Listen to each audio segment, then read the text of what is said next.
Mr. President, there was a long discussion about how long you are going to stay. When are you going to organize elections? How long will the transition last? Do you have an answer to that today? Or do you think it's not the priority?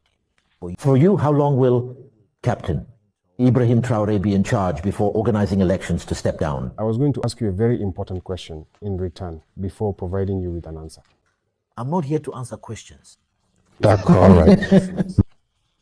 If today, in 6 months, we decided to abandon the people, you, as a very objective man, aware of our situation, what would you say?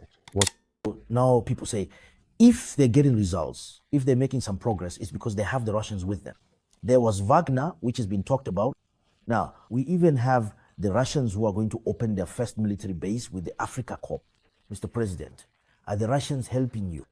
And is their assistance better than that of the foreign armies that were present until now? You know, as far as Burkina is concerned, for example, we have always had relations with Russia.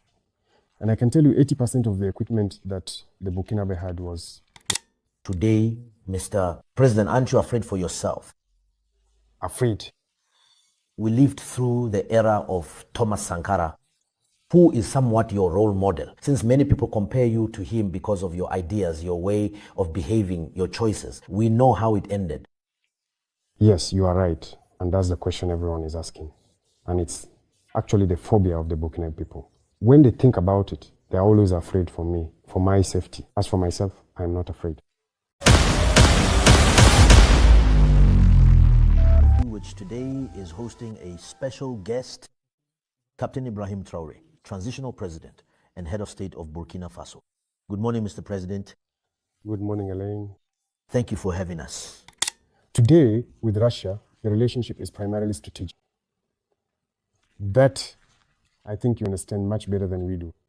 And with Russia, there isn't that equipment we want to buy from them that they won't sell.